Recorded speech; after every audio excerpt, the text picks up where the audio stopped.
Les damos la bienvenida a este panel titulado Formación en Ética Judicial en Iberoamérica, Defensa de la Autonomía e Independencia de la Judicatura. Nuestra Escuela Judicial Rodrigo Lara Bonilla es miembro de la Red Iberoamericana de Escuelas Judiciales y hace parte de su junta directiva. Tiene a cargo la coordinación del eje de ética judicial y en el marco de esta responsabilidad realizamos el segundo panel sobre la temática tan relevante en la actividad judicial como lo es la ética, transparencia e integridad judicial. Cuando hablamos de ética y justicia o ética para la justicia, estamos acudiendo realmente a dos categorías de profundo valor y uso filosófico. Ética y justicia evocan debates que perfilan las características mismas de las aspiraciones de la modernidad y la ilustración. Sin duda, comportamientos virtuosos, ejemplares y especialmente justos. Así, este ciclo de paneles en parte plantearán y resolverán inquietudes filosóficas eminentes y profundas sobre las virtudes y excelencias que deben tener los jueces y magistrados de la República como máxima dignidad del servicio público a la que puede aspirar un profesional del derecho, pues su competencia nuclear es la protección de los derechos de todas las personas. Sin duda, como una garantía fundamental del Estado Social de Derecho. Adicional a lo anterior, abordaremos discusiones y avances prácticos sobre capacitación judicial en países de la región iberoamericana y reflexiones sobre los retos que se presentan en el horizonte de esta materia tan relevante para la práctica judicial como la ética. En la Red Iberoamericana de Escuelas Judiciales, el Consejo Superior de la Judicatura, la Escuela Judicial Rodrigo Lara Bonilla, somos plenamente conscientes que las reflexiones académicas axiales sobre la formación judicial en ética necesariamente impactan y redundan de manera importante en la eficiencia y eficacia de la administración de justicia, en la pronta y cumplida solución de los procesos sometidos al conocimiento de las autoridades judiciales y, desde luego, en el cumplimiento de los principios fundamentales de los estados sociales de derecho, concretamente en la defensa del principio republicano de la separación de poderes y en la defensa de la autonomía y de la independencia judicial. El panel de hoy tendrá como objetivo ambientar y servir de preámbulo para que todas las personas que nos acompañan el día de hoy de manera virtual inicien el acercamiento a estas temáticas, una reflexión sobre los avances y retos de cada una de nuestros países iberoamericanos, así como las discusiones filosóficas necesarias para un abordaje serio de las categorías de ética y de justicia. En consecuencia, contamos hoy con la participación de importantes referentes continentales en relación con la formación judicial y con la formación jurídica. Iniciamos este panel con la intervención de la doctora Anacita Rowe, jurista de larga trayectoria judicial y actualmente directora de la Escuela Judicial de la República de Panamá. El doctor Arturo Onfray, reconocido académico internacional y comprometido con la formación judicial en nuestros países, además de ser asesor de la Academia Judicial de la República de Chile.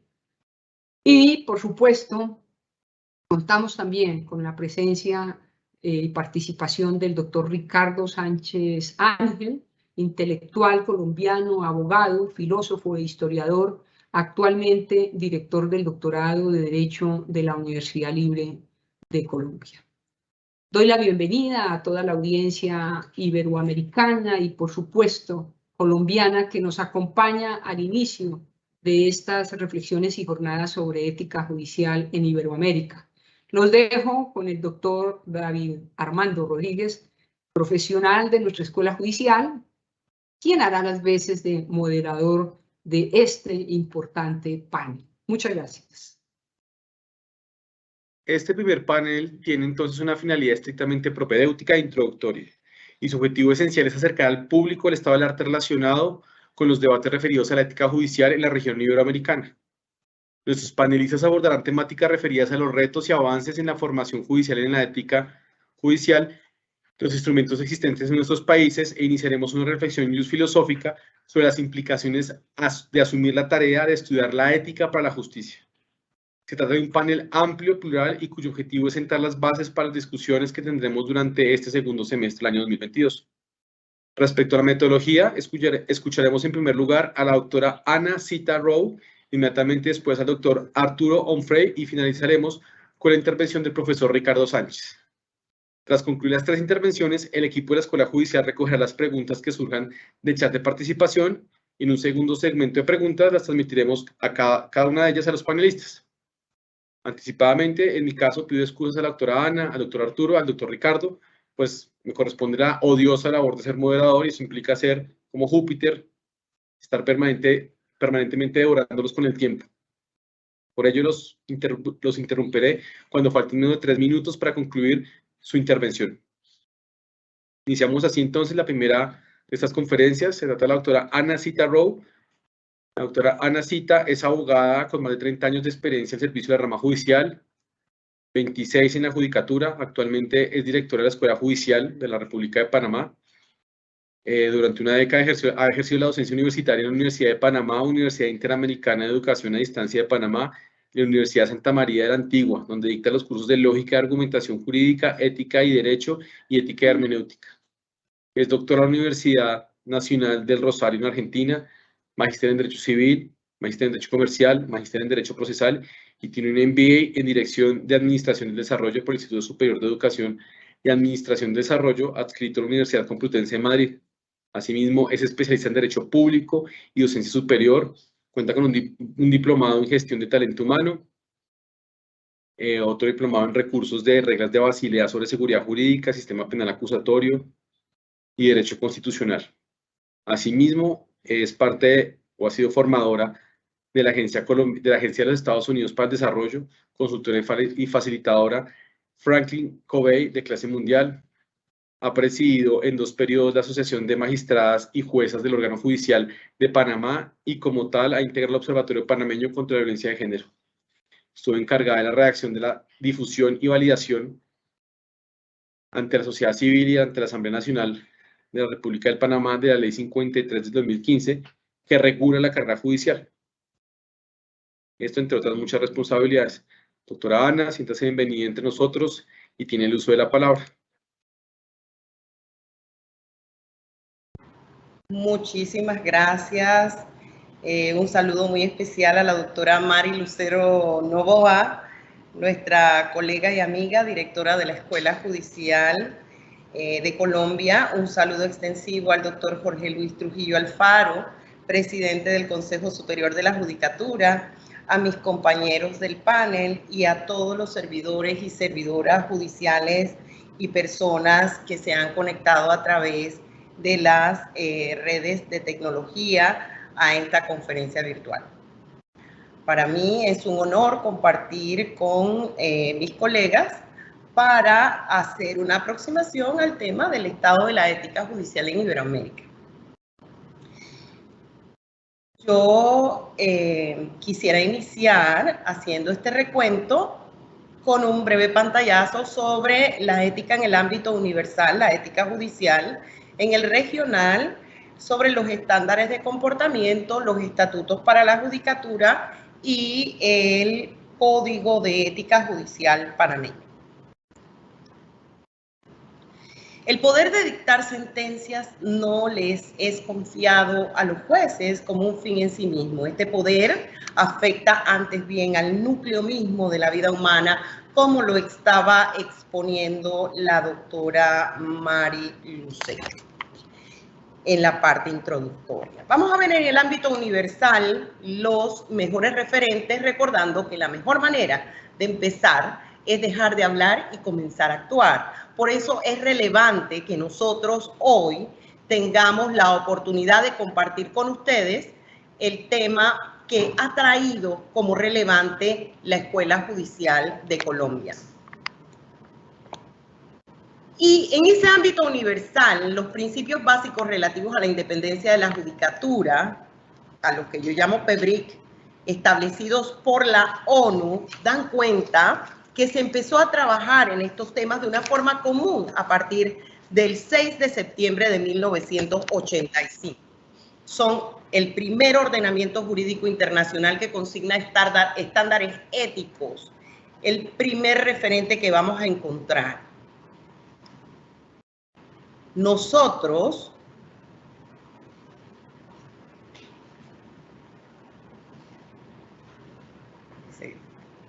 aquí que tengo, sí que tenemos. Nosotros, entonces, en este documento tenemos consignados ciertos principios. Desde 1985, entonces ya se habla del deber judicial de imparcialidad, del deber de conducir procesos judiciales de modo justo y con respeto hacia las partes, y del deber de comportarse en todo momento de forma tal que queden aseguradas la dignidad y la imparcialidad, además de la independencia. Entonces, nosotros, como resultado de este primer documento, vamos a encontrar que le sigue el surgimiento de las reglas de Bangalore. Una iniciativa de Naciones Unidas, entonces ya se habla concretamente de la forma de resolver la pérdida de confianza y percepción de corrupción que hay sobre los sistemas judiciales. Se establecen los parámetros para que cuando se desarrollen las reglas se facilite que los órganos de cada uno de los países de forma interna puedan ejecutar las normas de conducta de los jueces sin depender de los otros órganos del Estado. Entonces, se establece otro parámetro que es el objetivo de estandarizar la conducta apropiada de los miembros de la judicatura. ¿Qué implicaciones tiene? Estamos hablando de ya un documento que nos conduce al análisis de principios de normas de conducta judicial que busca un sistema de justicia de integridad inobjetable sobre la base de la judicatura, dándole gran valor a los jueces, pero con el objeto de cumplir con ese deber hacia los ciudadanos, que son los que esperan que se administre justicia. Entonces, a través de los principios de ética se busca darle garantía a la vigencia democrática y de legalidad. Entonces, se elabora por un grupo de magistrados y jueces de todo el mundo. Los principios de Bangalore sobre la conducta judicial son ya, entonces, más allá de lo que teníamos al inicio, el PEBRIC. Ahora vamos a hablar de que contamos desde entonces con un código de ética judicial, tiene un preámbulo, habla de los estándares, es distinto al PEBRIC porque está dirigido especialmente a los jueces. En cuanto al PEBRIC, nosotros tenemos una tendencia a regular otro tipo de situaciones que sí son relevantes, pero que no tienen que ver puntualmente con la conducta ética de los jueces. Entonces, por eso se distingue. Entonces, es ideado como un código que busca la aceptación y el obligatorio cumplimiento por los miembros de la judicatura y de la magistratura. Los principios de Bangalore son apenas 3: independencia, imparcialidad, integridad, corrección, igualdad, equidad, competencia y diligencia. Este tiene como, en cuanto al principio de corrección, el mandato de estar siempre pendientes del escrutinio público. Y se dice puntualmente que un juez debe aceptar que tiene restricciones personales más allá de la carga que se impone a los ciudadanos ordinarios y que debe hacer cumplir su labor de una forma especial, porque los ciudadanos aceptan que pueden hacer todo aquello que no esté prohibido, pero al juez le toca puntualmente hacer solo lo que las normas éticas le orientan para llevar a cabo esa función delicada de decidir a quién le corresponde el derecho en un caso concreto. Entonces, un juez se comporta de forma consecuente con la dignidad de las funciones jurisdiccionales. Código de Bangalore, es importante que comprendamos que cada día es más aceptado sin reservas, precisamente porque habla de estas 6 conductas puntuales que se exigen a los magistrados y jueces. El Estatuto Universal del Juez de 1999, que hacen las asociaciones de magistrados y jueces, busca entonces, a través de la Unión Internacional de Magistrados, que fue fundada en 1953, que haya un ejercicio que tenga como condición esencial de la función jurisdiccional la garantía de derechos y libertades de las personas. Entonces aquí también, a través de 15 artículos se dictan reglas de conducta, pero no es propiamente un código de ética judicial. Venimos entonces al Estatuto del Juez Iberoamericano de Santa Cruz, Tenerife, España, que tiene como fundamento también el protagonismo del juez, que debe adaptarse a nuevas necesidades sociales.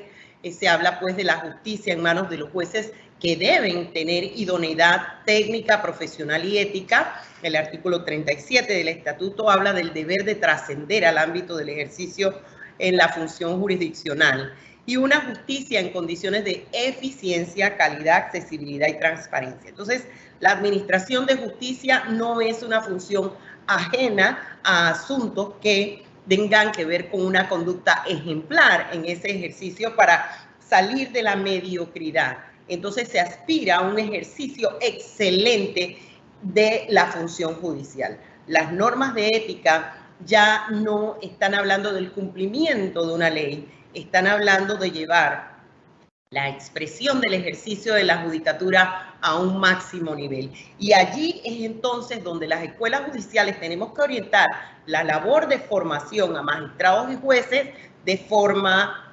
especial, para que comprendan que la única fórmula para trascender en el ejercicio de la judicatura es exigiéndonos estándares cada vez de mejor y mayor calidad en el ejercicio de la función judicial. Es en este sentido que la Ley 53 de 27 de agosto de 2015, que regula la carrera judicial en Panamá, establece que la formación en ética judicial y en integridad de la función judicial es un eje transversal de la formación que debe dictar la escuela judicial. Entonces, el Estatuto del Juez Iberoamericano insiste en darnos unas guías para el mejor desempeño.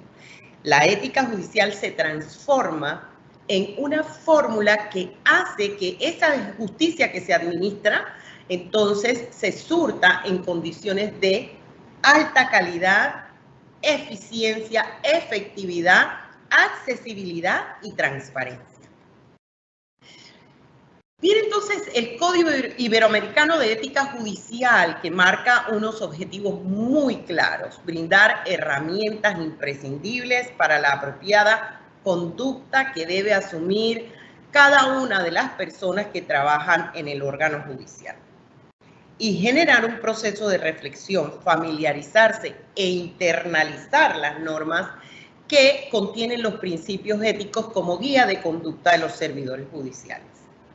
El Código Iberoamericano de Ética Judicial tiene un preámbulo, 13 principios, y fue elaborado por la Comisión Iberoamericana de Ética Judicial. Lo que busca es ser guía o referente formal e institucional relativo a la conducta, y habla pues de una obligatoria observancia.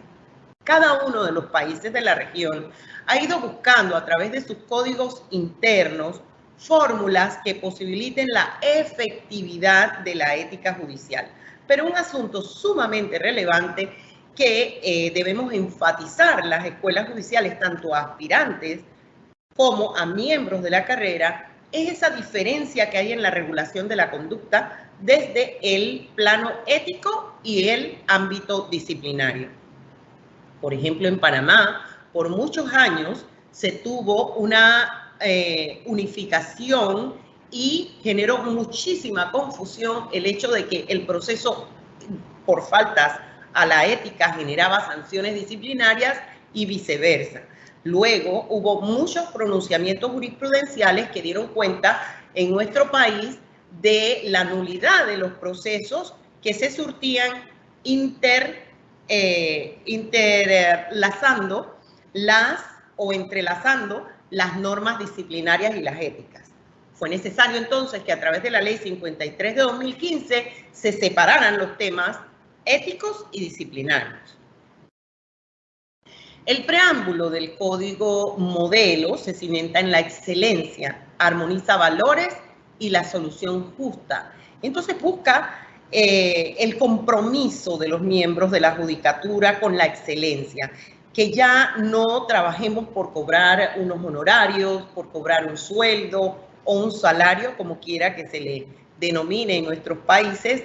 Lo que se busca entonces es trabajar porque verdaderamente se tiene el compromiso con hacer cada día una mejor labor y contribuir a fortalecer la democracia desde el escenario que se suscita dentro del Poder Judicial de cada uno de nuestros países. Entonces, este resurgimiento que se da en el mundo, que guarda relación con la importancia de lo ético en el escenario de empresas que quiebran, que cometen desfalcos, como el caso Enron, por ejemplo, y otros más que le siguieron en otros países del mundo, dan cuenta de un descalabro que propicia toda una serie de consecuencias económicas, morales, diría yo que de derecho penal inclusive, producto de que las personas, las entidades, las organizaciones no guardan el debido respeto a esos enunciados, estos principios éticos que a final de cuentas nos van a decir que cuando se procura en una organización gestionar sobre estas bases, se va a asegurar 100% la efectividad. Y de lo contrario, vamos a estar en riesgo de incurrir en alguna situación que desmejore el servicio que se presta en el orden privado o en el orden público. La justicia no se escapa, pero la justicia todavía tiene entonces, como estamos diciendo, una excelencia superior, y en este sentido debe ir propiciada la formación judicial para que los participantes de los cursos de cada una de nuestras escuelas comprenda esta dimensión ética y sus implicaciones en las otras dimensiones y en los otros contenidos de lo que forma una persona. La justificación del Código de Ética Judicial panameño, que fue aprobado por la Corte Suprema de Justicia en el 2008, entonces guarda relación con un compromiso institucional como parte de la Cumbre Judicial Iberoamericana y con ello de la Comisión de Ética Judicial Iberoamericana. Entonces, estamos hablando de un proceso que nos permite consolidar un auténtico Estado de Derecho, porque un juez con una conducta vinculada a la ética facilita entonces que verdaderamente se administre justicia, y como también ha quedado dicho desde la introducción hecha por la doctora Mari Lucero, con el Estado democrático. Entonces, estamos hablando del correcto funcionamiento del Poder Judicial como el equilibrio entre los tres poderes del Estado y una vinculación de lo jurídico con lo moral, que es innegable. Entonces, su elaboración en el ámbito interno tuvo mucho que ver con el Código Iberoamericano de Ética Judicial, que nos sirvió de modelo, como pretendía y como pretende ser para todos nuestros países este código. La legitimación del modelo viene porque seguía del Código Iberoamericano Modelo de Ética Judicial. Es un trabajo plural, participativo y racional, y estamos buscando construir desde Panamá también un modelo que le permita al juez ser excelente en el ejercicio de su cargo. Entonces, el Código de Ética Judicial panameño reconoce su matriz y origen, y en virtud de que siempre se ha buscado con las normas de contenido ético que puedan ser administradas por el principio de autorregulación de las administraciones públicas, entonces es de contenido reglamentario, es decir, su ejecución depende exclusivamente de la institución. Esto le da autoridad y legitimación al modelo. Nuestras fuentes entonces están en la ley, en el Estatuto y la Carta de los Derechos del Ciudadano. Se pide allí en el Código Iberoamericano que difundamos la ética para incrementar la confianza y la autoridad moral de los jugadores. Esto es importante también en el ámbito de la administración de justicia, que nosotros generemos políticas de beneficio mutuo para Iberoamérica como espacios de rasgos comunes, y es lo que estamos construyendo a través de esta formación, un modelo inacabado. Se habla del Código Iberoamericano de Ética Judicial como un modelo inacabado porque tiene que adecuarse a cada una de nuestras regiones, pero a partir de él es que salen estos cursos, estas formaciones y estas reflexiones. Nosotros hablamos de la necesidad de involucrarnos en la formación ética porque tenemos que consolidar esa credibilidad y tenemos que actuar para que dejen de existir estas carencias en cuanto a la moral y a la ética que debe suponerse para generar confianza. Esto nos va a permitir tener estas conductas guías, si las observamos, un blindaje para entonces consolidar nuestra independencia y generar conductas que no tengan reproche de parte de la sociedad. Entonces, nuestra adopción, como dijimos, tuvo lugar a través de un acuerdo del Pleno de la Corte de 2008, el acuerdo 523, fue reformado al año siguiente y fue desarrollado también al año siguiente creando la Oficina de Ética Judicial panameña. Nuestros países tienen muchos pendientes en el tema de la ética judicial. Nuestro código tiene un preámbulo, habla de la Comisión de Ética Judicial panameña, que tiene unas normas preliminares, los principios y un procedimiento ético muy sencillo. En los preliminares se habla del ámbito, el objeto y la especificidad de un código ético que busca el compromiso íntimo, que supone que nosotros sabemos que tenemos responsabilidad civil, penal, disciplinaria, pero que también tenemos una responsabilidad ética que estamos llamados a cumplir. Los principios que consigna el código son 13, están aquí, se los muestro, los habituales. Hablamos de un órgano que es competente para hacer declaraciones, para emitir dictámenes éticos, un órgano compuesto por personas sin reproche, es decir, por notables de la sociedad panameña. 4 miembros hacen el quórum, 3 miembros de votos concordantes pueden tomar una decisión y no tiene ningún tipo de implicación en el ámbito disciplinario. Esa sanción moral que genera el dictamen ético contra un servidor judicial, entonces va a marcar la necesidad de contar con una conducta apegada a lo ético.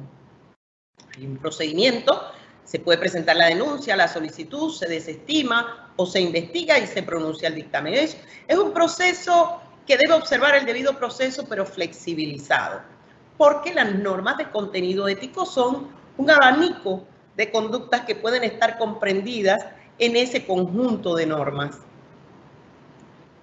Hay otros procedimientos, hacemos las diferencias y yo dejo mis reflexiones sobre lo que es el proceso ético y en la necesidad de la formación ética de nuestros países para cumplir con el rigor temporal así, y entonces le doy la palabra al moderador. Muchas gracias.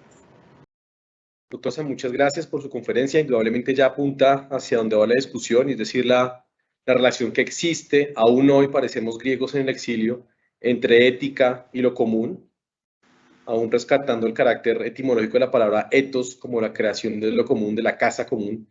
Es imposible pensar una sociedad justa sin hacernos preguntas sobre ética.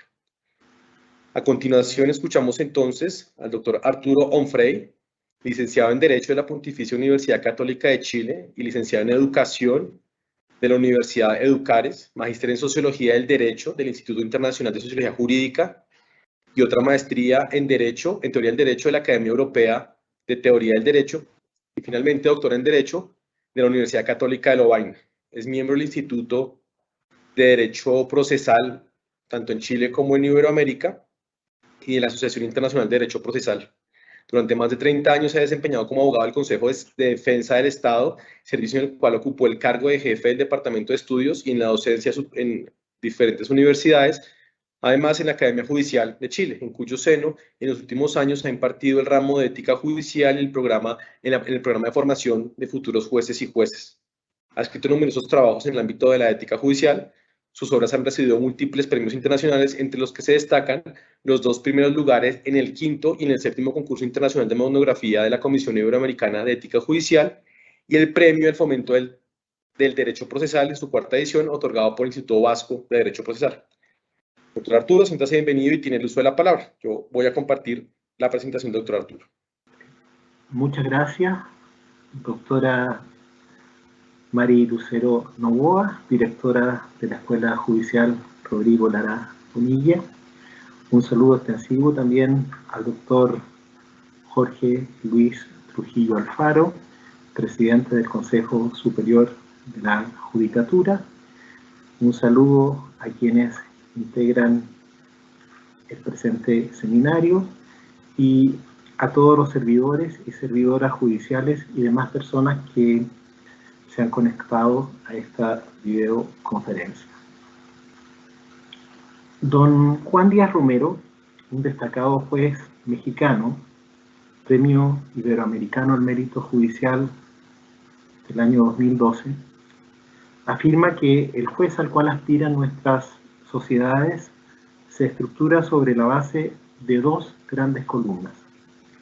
La primera es la de su capacidad jurídica y la segunda es la de la ética judicial, lo cual, por lo demás, creo, es concordante con estudios empíricos destinados a identificar las características de un juez modelo.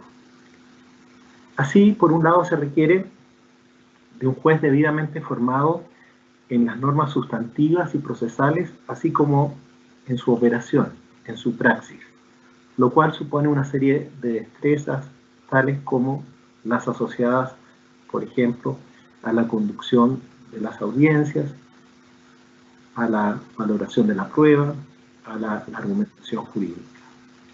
Por otro lado, es menester que tales conocimientos se utilicen de una manera idónea en términos éticos. De no ser así, el poder adquirido merced a la formación recibida puede convertirse en una fuente de disvalor.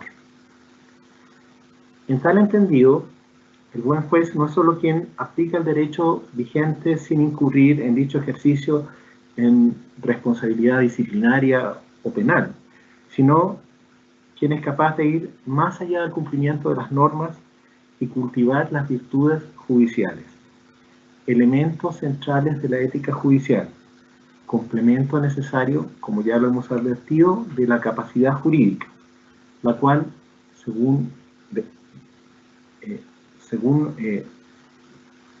nos recuerda don Rodolfo Vigo, se vincula con la ética judicial, a saber, el conjunto de exigencias racionales dirigidas a la conciencia de los jueces para obtener una respuesta interior de compromiso de convertirse en jueces de excelencia para que la sociedad les tenga confianza. La dimensión ética del juez le exige un estándar de comportamiento entonces superior al meramente legal, y de hecho hay algunos que afirman que esta dimensión ética es más importante que la dimensión normativa. La ética nos habla de máximos y las normas legales nos hablan de mínimos. La ética, a su vez, más que el perfeccionamiento individual del magistrado, busca otorgar a la ciudadanía una justicia seria y confiable. Agreguemos además que la ética no es coactiva, a diferencia de lo que acontece con las normas disciplinarias, ya que su incumplimiento no impone sanciones legales. En ese sentido, se contrapone la ética a la norma en cuanto que la ética tiene una visión prospectiva y la norma una visión retrospectiva. La ética promueve la autorregulación y apunta a la excelencia. Si bien la importancia de la ética de los abogados y de los jueces tiene antecedentes remotos, como se puede advertir de la lectura de algunos textos clásicos y de trabajos de autores tan destacados como Piero Calamandrei, Ángel Osorio y Eduardo Couture en la región latinoamericana, en los últimos años han surgido varios instrumentos que establecen los principios de la ética judicial, a lo cual se suma la existencia de organismos destinados a promoverla, así como el desarrollo de actividades orientadas a divulgarla. Una entre estas actividades, el presente seminario, al cual agradezco que me hayan invitado con tan distinguidos participantes. En este escenario cabe preguntarse cuáles factores inciden en el reposicionamiento de la ética judicial. A modo de posibles hipótesis que explican la relevancia que ha adquirido la ética judicial en los años recientes, me parece pertinente destacar, entre otras posibilidades, en primer lugar, las mayores demandas al Poder Judicial, asociadas estas mayores demandas a grandes cambios que han ocurrido en el derecho procesal en el siglo XX. Uno, entre esos cambios, la constitucionalización del derecho, a cuyos efectos me gusta recordar una oración de don Augusto Mario Morelo, quien dice que el siglo XX se caracteriza por un tránsito del garantismo formal a la tutela efectiva de los derechos, en lo cual el Poder Judicial tiene un rol central, como lo testimonia, por ejemplo, en el caso chileno, el explosivo crecimiento de la acción de protección a partir de la Constitución de 1980 que la establece. Esta acción busca asegurar las garantías constitucionales. En segundo lugar, creo que cabe considerar un aumento relevante en el número de ingresos de causas a los tribunales, más allá del aumento de la población.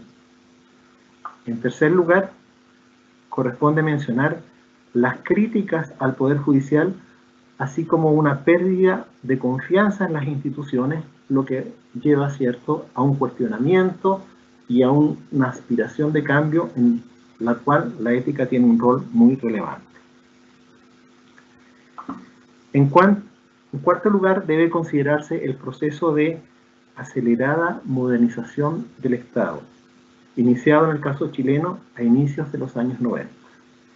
En quinto lugar, es central mencionar el desarrollo de reformas globales a la administración de justicia en la región, las cuales incluyen cambios profundos tanto en lo orgánico como en lo funcional.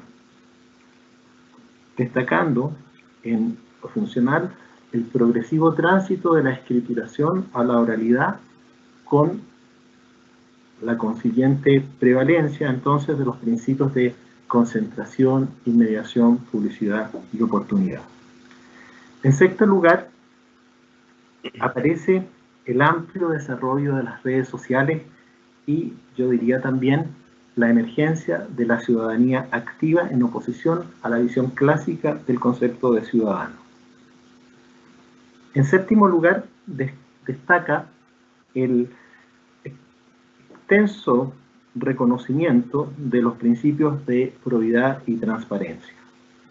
En el caso chileno, estos principios, probidad y transparencia, se incorporan en la Constitución a partir de la reforma del año 2005 como bases de la institucionalidad. Por último, creo que debe relevarse, vinculado con lo anterior, la necesidad de prevenir, investigar y sancionar a la corrupción, a cuyos efectos la Convención de las Naciones Unidas contra la Corrupción, en su artículo 11, releva la importancia de la formación ética tanto de los integrantes del Poder Judicial como los integrantes de las fiscalías o ministerios públicos, para así poder lograr los propósitos asociados a la prevención y particularmente investigación y sanción de la corrupción. Asimismo, la ética judicial, creo, se incardina con situaciones cotidianas que los jueces y las juezas deben enfrentar a diario en sus despachos, no encontrándose con frecuencia la respuesta a tales asuntos en la norma legal, lo que confirma que la ética judicial tiene un impacto práctico y no es meramente una cuestión teórica. Así, por ejemplo, pensando en este tema, entre las preguntas que de ordinario se hacen los jueces y juezas, a cuya resolución puede contribuir la ética judicial, están temas tales como la pertinencia o no de celebrar audiencias privadas con las partes y sus representantes, la factibilidad de participar en movimientos, ya sea de naturaleza política, religiosa, fraternal o filantrópica, la conveniencia de asistir a eventos tales como cenas benéficas en favor de determinadas causas o marchas también en favor de determinados anhelos ciudadanos. La posibilidad de usar las cada vez más frecuentes redes sociales y, en su caso, la forma de hacer uso de las mismas, lo cual nos vincula con el tema de la libertad de expresión de los jueces. La regulación del uso del lenguaje, tanto del lenguaje escrito como el lenguaje oral, ámbito en el cual la comunicación no verbal adquiere una relevancia muy significativa. La factibilidad de buscar antecedentes asociados a las causas de que conocen los jueces y las juezas en Google, por ejemplo, o la pertinencia de emitir recomendaciones para trabajos. Son algunos temas que nos hablan de la presencia en lo cotidiano de la ética judicial. Como se ha advertido, el reposicionamiento de la ética judicial del cual somos testigos se manifiesta en diversos instrumentos internacionales, regionales y nacionales, así como en la emergencia de instituciones destinadas a promoverla y fortalecerla.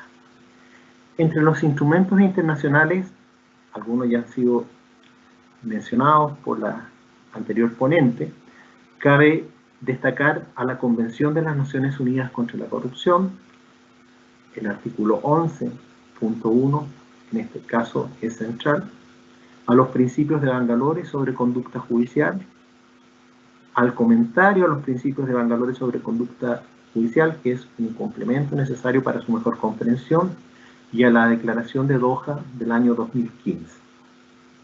En el ámbito regional debe mencionarse el Estatuto del Juez Iberoamericano, la Carta de los Derechos de las Personas ante la Justicia en el Espacio Judicial Iberoamericano y ciertamente el Código Modelo Iberoamericano de Ética Judicial, al cual ya se ha hecho referencia, del año 2006. En el ámbito nacional, es pertinente considerar la existencia de diversos códigos de ética judicial, los cuales siguen diversas fórmulas. Así, a grosso modo, podemos decir que algunos códigos de ética judicial se denominan códigos de primer grado, en cuanto simplemente se limitan a enumerar, definir o explicar los principios de ética judicial que debe observar un juez. Existen a su vez códigos de ética judicial de segundo grado que, junto con establecer tales principios, establecen órganos normalmente llamados comités con facultades para promover la ética judicial. Y finalmente, los menos, existen códigos de tercer grado, los cuales consideran, entre comillas, tribunales con facultades para también, entre comillas, observar la infracción a los principios en dichos códigos contenidos, formulando recomendaciones a dicho propósito. En algunos países, a su vez, se incorpora como parte de la normativa interna en materia de ética judicial al Código Iberoamericano de Ética Judicial. Así sucede, por ejemplo, en el caso de Chile, país en el cual el artículo 9 ter del auto acordado de la Corte Suprema sobre principios de ética judicial y Comisión de Ética del Poder Judicial considera una norma de clausura que dispone: en lo no previsto en este capítulo, el capítulo de los principios, regirán supletoriamente las disposiciones del Código Modelo Iberoamericano de Ética Judicial, las que pasan a formar parte del presente acuerdo. En el caso colombiano, a su vez, en el año 2012, la Sala Administrativa del Consejo Superior de la Judicatura aprobó adoptar el Código Iberoamericano de Ética Judicial como guía ética para los operadores judiciales de Colombia. Por último, entre las organizaciones internacionales vinculadas con los temas éticos, cabe destacar a la Comisión Iberoamericana de Ética Judicial, establecida en el Código Modelo Iberoamericano de Ética Judicial, y a la Red Mundial de Integridad Judicial de las Naciones Unidas, establecida en el año 2018 y vinculada con los principios de Bangalore, los comentarios a tales principios y la declaración de Doha.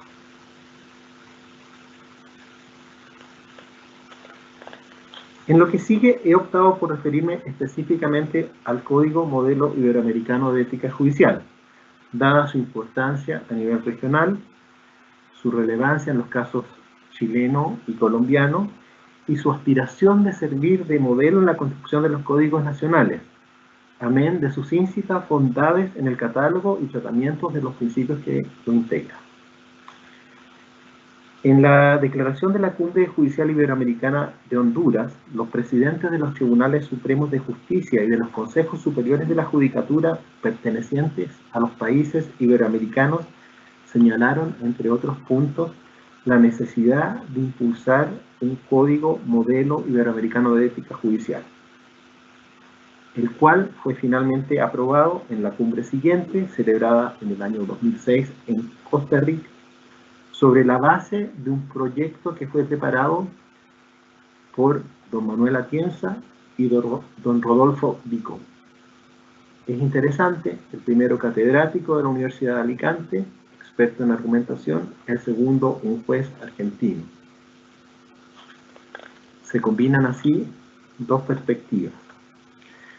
El Código Iberoamericano de Ética Judicial considera 13 principios de ética judicial en orden a establecer el mejor juez posible para nuestras sociedades. Estos principios son, en primer lugar, la independencia, la imparcialidad, la motivación, el conocimiento y capacitación, la justicia y equidad, la responsabilidad institucional, la cortesía, la integridad, la transparencia, el secreto profesional, la prudencia, la diligencia y la honestidad profesional. La regulación de los señalados principios tiene una estructura similar que a mi juicio es muy interesante. Cada capítulo que contiene cada uno de estos sendos 13 principios señala en primer lugar el objetivo del principio. Y siempre el objetivo del principio está vinculado con una justicia más eficaz y más eficiente. Está vinculado con el beneficio de los justiciables. Luego, en un segundo artículo dentro de cada uno de estos capítulos, se define el principio correspondiente.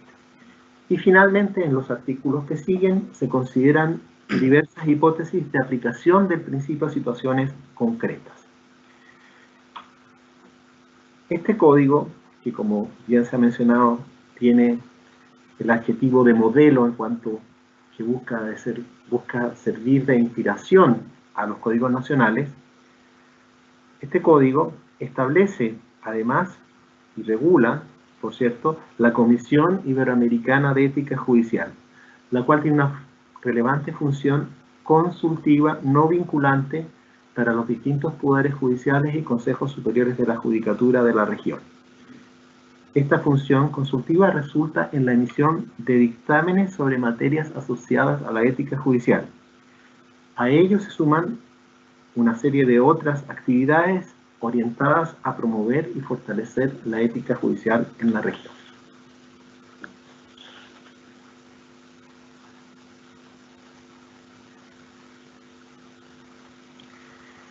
En cuanto a la relevancia de la capacitación judicial para fortalecer la ética judicial, cabe advertir que el cumplimiento del deber de capacitación judicial no obedece solamente a una inquietud intelectual o a un asunto de estatus social del juez o de la jueza. Se trata de una materia estrictamente vinculada con la eficacia y eficiencia de la administración de justicia. Así, un juez bien formado podrá, por ejemplo, organizar de una mejor manera su trabajo judicial e interpretar adecuadamente las normas sustantivas y procesales. Se legitima así en mayor grado el juzgador ante la comunidad, con lo cual necesariamente mejora la interrelación entre el Poder Judicial y el ciudadano, produciéndose, en definitiva, un positivo impacto en la percepción y consiguiente evaluación de la administración de justicia por parte de la ciudadanía. La capacitación de los jueces como necesidad ética está vinculada con la información y la formación. En el primer caso, la información, se trata de, precisamente, informar a los jueces de la evolución de la doctrina, la jurisprudencia y la legislación, con miras a mejorar la calidad de las decisiones judiciales e impactar positivamente en el desarrollo de los procesos. En el segundo caso, en la formación, se trata de enseñar a los jueces elementos centrales de la ética judicial con miras a su integración en un corpus conductual. Lo relevante de la ética judicial no solamente es enseñarla, sino que se traduzca, se internalice, se materialice en una práctica por parte, en este caso, de los jueces y de las juezas. Si bien el impacto de la enseñanza formal de los jueces en el ámbito de la formación ética podría manifestar algunas limitaciones en cuanto a la formación de la corrección se forma en la infancia, ello no es un obstáculo, creo yo, a la revisión en un curso de ética judicial de la aplicación de principios de la ética profesional, en este caso de la judicatura, por parte de los jueces y juezas a casos concretos, lo cual representa complejidades específicas al oficio judicial, no siempre de fácil solución. Ahora bien, junto con esta enseñanza formal de la ética judicial, normalmente en el seno de las academias judiciales, hay a su vez sistemas complementarios igualmente útiles para tal propósito, como por ejemplo la experiencia directa, la formación individual o la observación de otros como modelo ético. Muy importante, jueces como modelos virtuosos. El Código Modelo Iberoamericano de Ética Judicial destaca en cuanto a la formación ética de los jueces como un elemento central en la especie, que el juez bien formado es el que conoce el derecho vigente y ha desarrollado las capacidades técnicas y las actitudes éticas adecuadas para aplicarlo correctamente. Así, entonces, desde el inicio se releva en el Código la importancia de la formación, no solamente en el conocimiento del derecho vigente y de las capacidades técnicas, sino también en las actitudes éticas para aplicar el poder asociado a tales destrezas de buena forma. A mí me recuerda bastante esta aproximación a autores como Miguel Reale y su teoría tridimensional del derecho, por ejemplo, o a François Host cuando se aproxima al derecho desde el punto de vista de la normatividad, la legitimidad, la eficacia.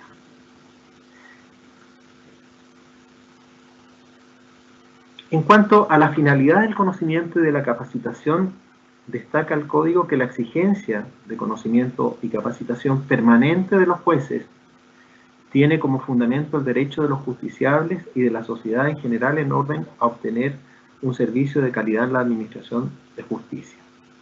La capacitación de jueces y magistrados busca fortalecer la ética judicial, ya que una de las dimensiones de la capacitación, según se ha señalado, según advierte el Código, dice relación precisamente con el análisis de los principios que integran la ética judicial: la imparcialidad, la independencia, la motivación, la justicia y equidad, la responsabilidad institucional, la cortesía, la integridad, la transparencia, el secreto profesional, la prudencia, la diligencia, la honestidad profesional. Asimismo, creo yo, el propio ejercicio del principio del conocimiento y de la capacitación supone la resolución de una serie de cuestiones éticas a tal principio asociadas, como por ejemplo, la necesidad de fortalecer la formación inicial y la formación continua, la necesidad de considerar distintos ámbitos en la formación, como ya se ha destacado, la necesidad, por ejemplo, de algo tan simple como dar respuesta oportuna a las encuestas que buscan determinar las necesidades de capacitación de la judicatura, lo cual a su vez se vincula con el principio de responsabilidad institucional. La búsqueda de la necesaria compatibilidad de la formación individual con la dedicación al oficio judicial. Otro principio importante, dedicación. La adecuada selección de las fuentes del conocimiento, esto no es neutral. Tenemos que tener cuidado con las fuentes del conocimiento que seleccionamos. El diseño del contenido de los programas de capacitación. El deber de favorecer la formación de todo el personal y no solamente de un estamento del Poder Judicial. El deber de colaborar con las actividades de capacitación. La necesidad de capacitarse en el uso de nuevas tecnologías y en el conocimiento de nuevas teorías y de la nueva jurisprudencia. Esto en concordancia con el carácter dinámico del derecho. Recordemos a Eduardo Couture y sus mandamientos del abogado a este respecto. La necesidad de favorecer la educación de la comunidad como una forma de fortalecer el acceso a la justicia. La combinación del aprendizaje con el descanso. Importante. La búsqueda de otras formas de aprendizaje que favorezcan, por ejemplo, la empatía, a cuyos efectos se destaca normalmente la consideración del análisis literario. Cito al respecto a Martha Nussbaum. La importancia del ejemplo y de las tutorías, la contribución por el juez con sus conocimientos teóricos y prácticos al mejor desarrollo del derecho y la administración de justicia, y la necesidad de privilegiar con mayor intensidad el conocimiento y la capacitación de los jueces en relación con las materias, las técnicas y las actitudes que conduzcan a la máxima protección de los derechos humanos y el desarrollo de los valores constitucionales. En Chile, desde hace varios años, se vienen desarrollando actividades destinadas a promover la formación en el ámbito de la ética judicial y en particular a dar a conocer el Código Iberoamericano de Ética Judicial y el auto acordado de la Corte Suprema sobre Ética Judicial. A tales efectos deben destacarse los esfuerzos conducidos por la Corte Suprema, a iniciativa de la exministra de la Corte, doña Rosa María Maggi, quien fue integrante de la Comisión Iberoamericana de Ética Judicial, la cual organizó varios seminarios sobre la materia en diferentes ciudades del país. A ello se suma el desarrollo de una completa página de difusión de la ética judicial en la página de internet del Poder Judicial. Igualmente, la Academia Judicial ha desarrollado iniciativas en la materia, a saber, se ha establecido un grupo de trabajo sobre ética judicial, se han organizado seminarios sobre ética judicial y desde hace aproximadamente 4 años atrás se ha incorporado en el programa de formación de los futuros jueces y juezas el ramo de ética judicial de manera autónoma, el cual es impartido por un equipo docente formado por abogados y jueces que considera de forma preferente un enfoque centrado en el análisis de casos.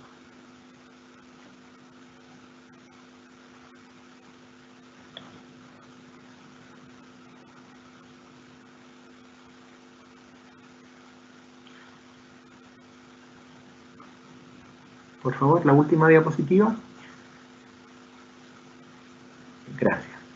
Finalmente, en cuanto a la capacitación judicial como una forma de fortalecer la independencia judicial, cabe advertir desde ya, como un elemento central, la relevancia de que el juez resuelva un conflicto desde la perspectiva del derecho y que el juez desempeñe su función en forma diligente y responsable.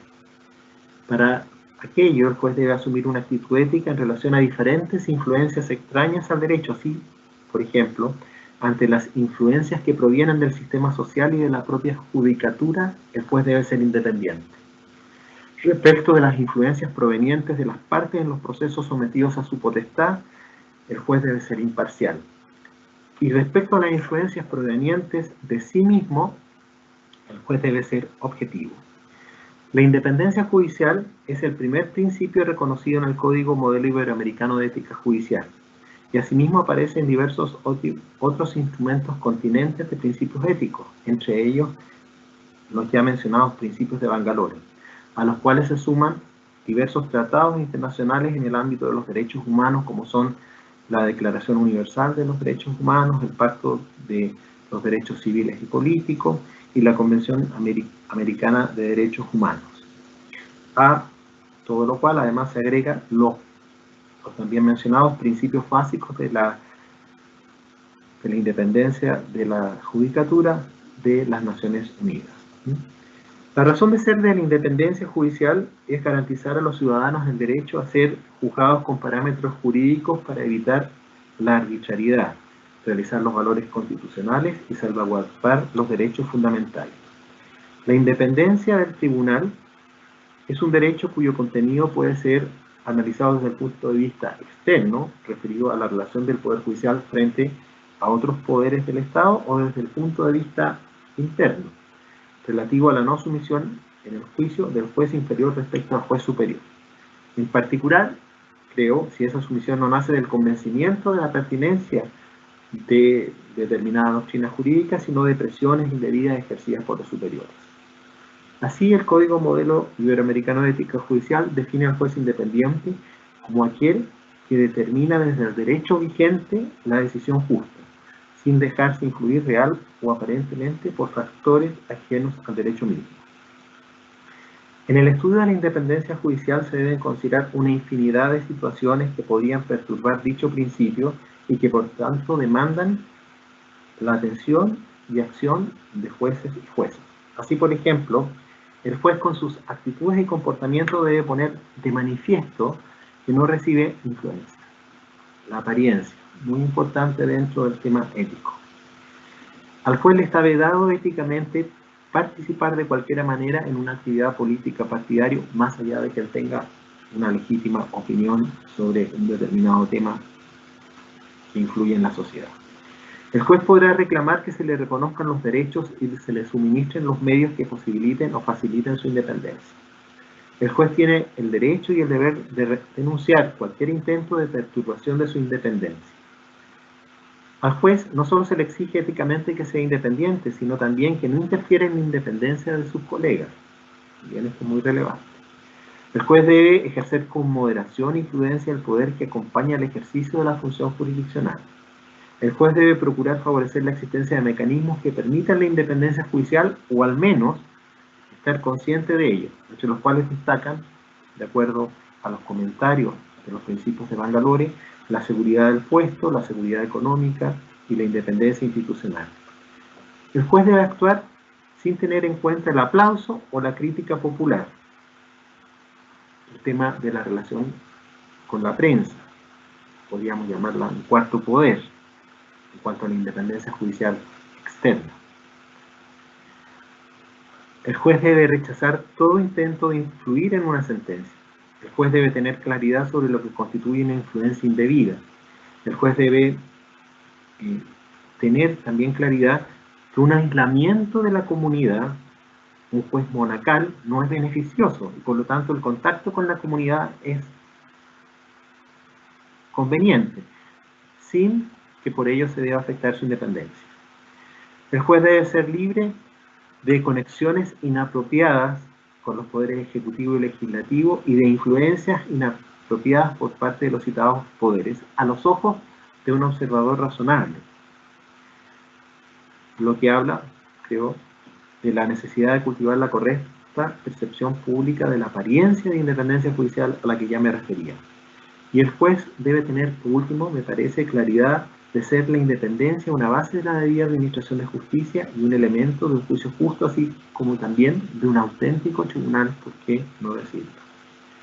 En todo lo anterior, me parece la capacitación de los jueces en materia éticas, una entre ellas la independencia judicial, viene a fortalecer la conciencia de su relevancia, de la relevancia de la independencia judicial, la necesidad de desarrollar conductas para respetarla y para protegerla, por cada juez y cada jueza en su particular espacio de trabajo. A dicho propósito, tal como se ha destacado, contribuyen en Chile tanto la Corte Suprema como la Academia Judicial, promoviendo la capacitación en este principio, así como en los demás que integran la ética judicial. Muchas gracias por su atención. Doctor Arturo, muchas gracias a usted. Al contrario, usted muy generoso con su conferencia y con la precisión en los conceptos y en los momentos de estas discusiones, en los momentos como se han desarrollado discusiones en torno a la ética judicial, tanto en la región iberoamericana como en su país. Continuamos entonces con el profesor Ricardo Sánchez Ángel. Para mí es un gusto personal presentarlo. Como ya he señalado en esta lectora, el profesor Ricardo Sánchez es abogado, magíster en filosofía y cuenta con un doctorado en historia. Es profesor titular de la Facultad de Filosofía de la Universidad Libre aquí en Bogotá, fue profesor titular de la Universidad Nacional de Colombia y decano de las Facultades de Derecho, Ciencias Políticas y Sociales y decano de la Facultad de Ciencias Humanas. Es actualmente director del doctorado en Derecho. Asimismo, se ha desempeñado como secretario de Educación del Distrito de Bogotá. Es autor de una vasta obra intelectual muy prolífica que abarca asuntos de derecho constitucional, filosofía del derecho, historia política y social de nuestro país. Yo personalmente destaco los textos Constitución y Política, el texto de la emancipación de los derechos humanos y tal vez su obra más canónica, al menos para mí, su libro Huelgas, Luchas de la clase trabajadora en Colombia, 1935-1981. Profesor Ricardo, siéntase bienvenido, es un gusto tenerlo entre nosotros y tiene el uso de la palabra. Muchas gracias a usted, David Armando. Un saludo muy especial al señor presidente del Consejo Superior de la Judicatura, el doctor José Luis Trujillo Alfaro, a la colega Marilucero Novoa, la directora de la Escuela Judicial, colega entrañable, muchas gracias por la invitación, un saludo muy especial. Colega Anacita Rowe, colega Arturo Felipe Onfray, muchas gracias por sus lecciones del día de hoy. Sé que la audiencia las aprecia en grado sumo, pero de manera personal quiero reiterarles mi agradecimiento por permitirnos actualizar, aprender y suscitar pautas investigativas. Cuando me puse a pensar en qué podía decir yo, un profesor universitario, al tema tan extraordinariamente desafiante sobre la ética y la justicia, me visitó el recuerdo de Rodrigo Lara Bonilla, entrañable amigo solidario en momentos difíciles, a quien yo le dedico mi modesta, humilde reflexión, porque me parece que es un paradigma de la ética pública, un mártir de la ética pública de Colombia y de nuestra América, que todos los abogados y juristas de todos los pueblos debemos honrar. En la definición de la ética ha prevalecido muy merecidamente la que otrora dio como el estudio del carácter, se dio como el estudio del carácter. Hace 15 días o 3 semanas, Adela Cortina, aquí en la Universidad Libre, en su conferencia sobre ética, volvió a comenzar esa conferencia citando la ética de Nicómano y esa definición de la ética como el estudio del carácter. Lacan la denomina la ciencia del carácter en su formación del carácter, la dinámica de los hábitos, el adiestramiento, la educación, en su magnífico seminario sobre la ética del psicoanálisis. En ello inciden, además de la educación, en la formación del carácter, que es lo que va a forjar un criterio ético, de acuerdo al gran maestro. También los hábitos, las costumbres, la amistad, el amor, con unos valores virtuosos como la honestidad. Forjar un carácter es el propósito de toda educación, que se precie de tal. Esto debe llevar a que la persona pueda discernir su conducta, su forma de comportamiento en la vida, el trabajo, la sociedad y la familia. El carácter debe procurar la capacidad de escoger adecuadamente entre el bien y el mal, entre lo permitido y lo prohibido, entre lo normal y lo transgresor. Se trata de un proceso de psicogénesis y sociogénesis que se basa en la interrelación entre individuo y sociedad, al mismo tiempo que desarrolla la subjetividad de las personas, su propia psicología. Se trata del famoso artículo 16 de la Constitución Política de Colombia sobre el libre desarrollo de la personalidad, que ha propiciado importantes aplicaciones legales y jurisdiccionales. Honrémosla recordándolo. Todas las personas tienen derecho al libre desarrollo de la personalidad, sin más límites que las que imponen los derechos de los demás y el orden jurídico. Es el marco del logro del individualismo ético, el gran triunfo del individualismo ético en Colombia. La ética busca entonces autonomía y responsabilidad en los compromisos, asumiendo las consecuencias.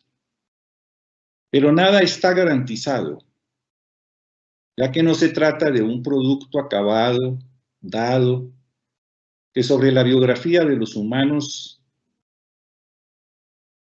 porque hay una historia de vicisitudes que forjan el carácter de distintos signos.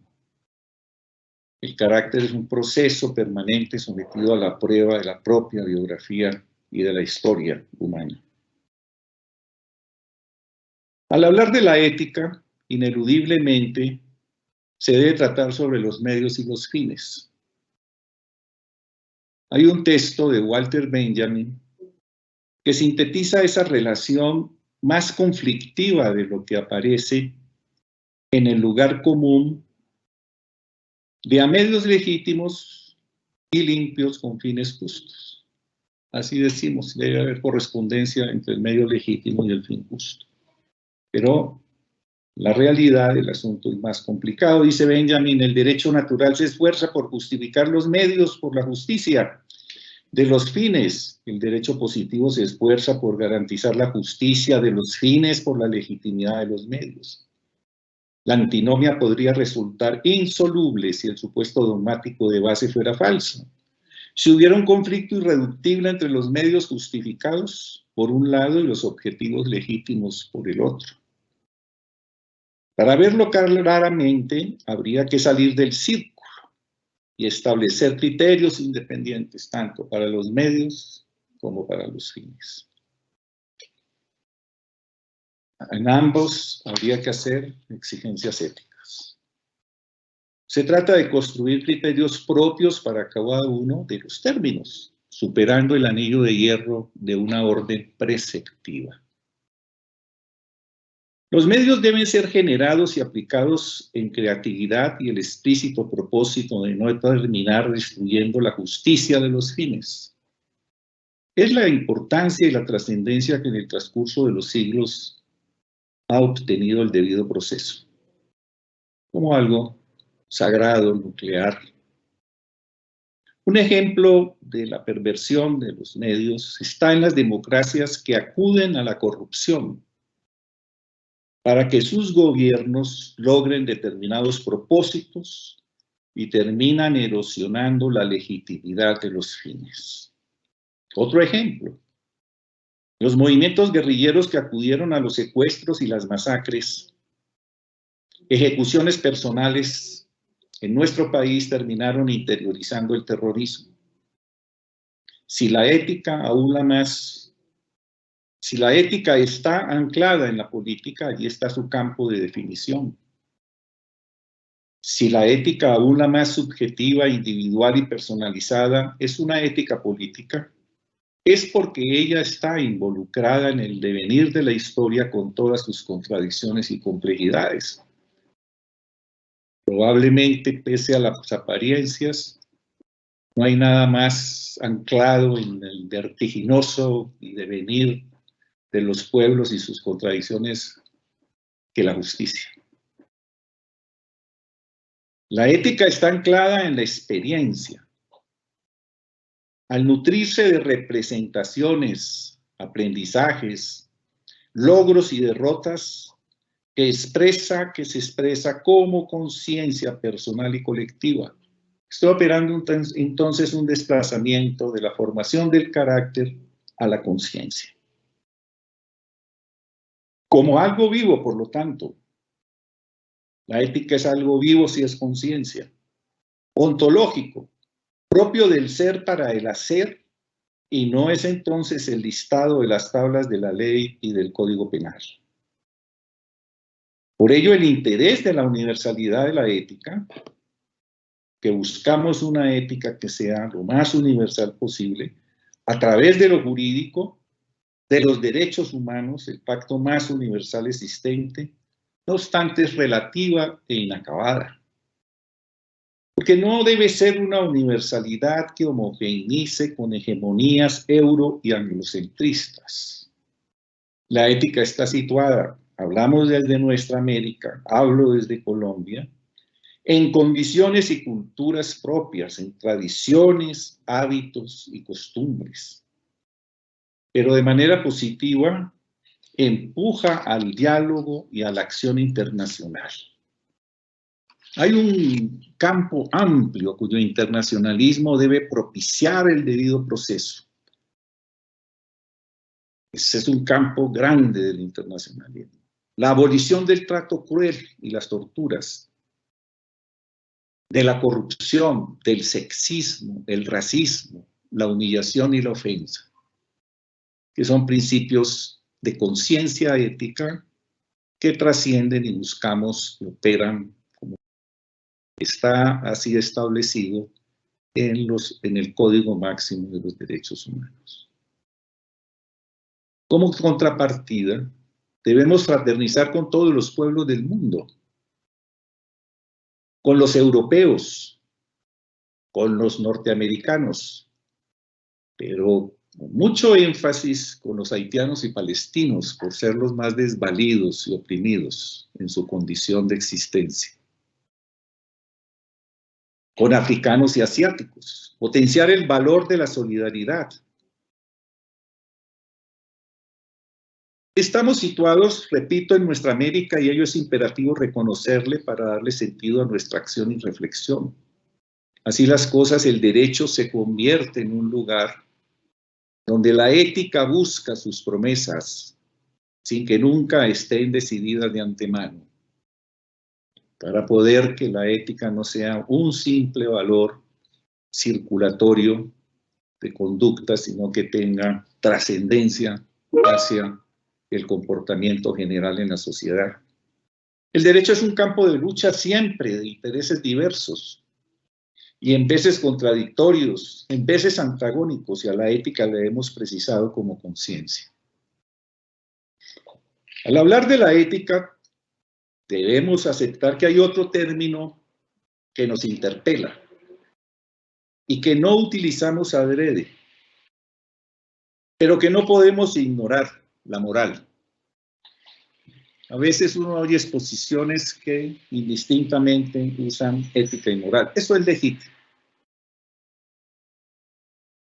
Pero la moral tiene una connotación muy fuerte porque es un conjunto de creencias transmitidas por las religiones que imponen prohibiciones, que buscan controlar mediante temores al castigo las acciones consideradas como faltas. Transgredir una prohibición es fallar, faltar al deber, a la obligación. Los 10 mandamientos, la mítica tabla de la ley de Moisés, es la más famosa. Nacemos inscritos en creencias morales que aceptamos, interiorizamos o vamos abandonando a medida en que socializamos en la vida. La moral con sus preceptos viene a ser como la religión un asunto privado. Hay que aceptar las morales privadas. Como la religión hay que aceptarla. Pero lograr que ello sea así es una gran conquista de la civilización a través de la educación laica y el Estado laico. Esto es fundamental porque no se puede moralizar la ética pública y no se puede laizar, no se puede legalizar simplemente la moral religiosa. Desde Aristóteles, siempre Aristóteles, se planteó que hay otras dimensiones que bordean y constituyen la psicología humana. A la realidad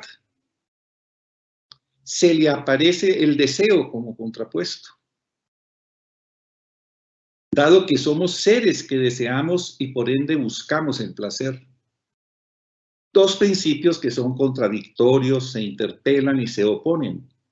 En el lenguaje de Sigmund Freud es el principio de realidad opuesto al principio del placer.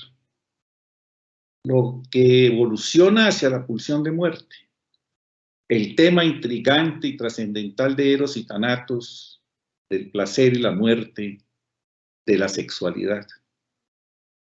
En la ética de Nicómano, el registro del deseo está situado fuera del campo ético. Allí no hay como tal asuntos éticos. Explícitamente Aristóteles lo plantea, que para él estos son asuntos de otro orden. Por lo tanto, es algo que subvierte la obligación y conduce a la falta, al pecado en las religiones, el deseo, y a la demanda del castigo, aumentando el sufrimiento como experiencia constitutiva de la existencia humana. Ello debe gravitar en todas nuestras reflexiones sobre la ética, que no es un campo cerrado ni comprensivo en todas las situaciones como conducta, como carácter, como conciencia, sino que hay otra realidad, que es la realidad de las pulsiones, de las pasiones humanas sublimes y bajas. Los hombres y mujeres estamos sometidos a los contextos socioculturales, al devenir de la economía, a lo azaroso de la existencia, el libre desarrollo, la autonomía están interrelacionados con lo social. Quiero reiterar ese principio: se actúa y ejerce la iniciativa en circunstancias que nos limitan de diferentes maneras. Nos transforman. Es lo que pasa con el carácter. No hay nada garantizado, lo dije, y el mejor propósito educativo del carácter puede transformarse en el peor resultado. Estoy seguro que el señor Putin y el señor Biden, los dos líderes mundiales, están muy bien educados. Lo que está en cuestión es si su carácter responde a un criterio de humanidad que nosotros aceptamos éticamente. Pero hay un ejemplo al cual me quiero referir porque es un ejemplo artístico, muy famoso, que todos conocemos, el ejemplo de Tartufo. Él es el tipo humano ideal que inmortalizó el gran Molière en una obra de teatro con el mismo nombre. El Tartufo estaba bien educado para ser un carácter devoto y otras virtudes, pero deviene en un falso devoto, un hipócrita, un impostor, un simulador con múltiples máscaras y vestidos que le permiten representar distintos personajes. Este prototipo artístico es real en el teatro, pero también en la vida cotidiana. El mundo, lo sabemos aquí, está plagado de tartufos. Y los corruptos, que es uno de los azotes que la justicia enfrenta y la sociedad, son ante todo falsificadores que actúan como tales. Siempre en un corrupto está encarnado un tartufo. Pero el Don Juan es otro prototipo humano muy generalizado, también en una célebre obra de Molière, pero Tirso de Molina lo personificó en El burlador de Sevilla. Es una inteligencia y un carácter dedicado al engaño y a la apariencia en el amor y las pasiones, a un mundo de entelequias. Norberto Bobbio, que tanta influencia ha ejercido sobre el pensamiento filosófico en nuestra América, en su interpretación de la filosofía de la historia nos dice que la lucha entre el bien y el mal, en esa lucha el saldo del asunto es, como he dicho, la historia humana es ambigua para quien se sitúa en el problema de dar a esto un sentido. El bien y el mal se mezclan, se contraponen, se confunden. Lanza esta afirmación retadora, pero ¿quién osaría negar que el mal prevalece siempre sobre el bien? El dolor sobre la alegría, la infelicidad sobre la felicidad, la muerte sobre la vida. Me siento bastante tranquilo, decía Bobbio, al afirmar que la parte oscura de la historia del hombre, de la naturaleza, con mayor razón, es más amplia que la que es clara. Es decir, el resultado muestra una superioridad de la maldad. Un visaje a la historia humana muestra eso. Un visaje a la historia de Colombia y de América Latina igual. ¿Por qué traigo esta reflexión boviana? Porque es un desinflar del optimismo cándido, muy necesario, que nos permite la autocrítica, como jueces, magistrados, en mi caso como sencillo profesor universitario, como gobernantes, como legisladores, como trabajadores, como mujeres que están adquiriendo cada vez un protagonismo mayor en la sociedad y en la vida. Es un aterrizaje en el principio de la realidad en que abundan la corrupción, la crueldad, las guerras, el abandono con el desamor, la humillación y la ofensa. Por supuesto, para este tema, sí conviene ir de la mano de Nietzsche problematizando, claro está, la distinción del bien y el mal para evitar los maniqueísmos. Esta constatación nos exige no idealizar a la ética como la formación del carácter. Esto es lo que quiero proponer. Desplazar la maravillosa definición iniciática de esta girita, muy merecida siempre recordarla, la que he desplazado hacia un concepto de conciencia y mantenerla ahí muy fuerte en que el carácter debe estar ligado íntimamente a un asunto de la conciencia individual y colectiva. Es decir, a lo que podemos denominar un criterio rector de las actuaciones. Al forjar ese maridaje entre razón y sentimiento, con la inteligencia en su conducta sentipensante, esto significa reconocer que nuestras decisiones no son meramente racionales ni acorde a un criterio que pueda establecer una norma, sino que responden, tal como la psicología lo ha demostrado y las ciencias de la educación lo proclaman en el mundo entero, a una condición de educación sentimental, de una inteligencia que en su condición sea, para usar una frase de un colombiano muy querido por nosotros, Orlando Falborda, la condición de reconocernos como sentipensantes, para darnos una conciencia más universal de humanidad y poder tener una conciencia ética más plena. Con la naturaleza, con los humanos, con nuestra actuación, con nuestro futuro.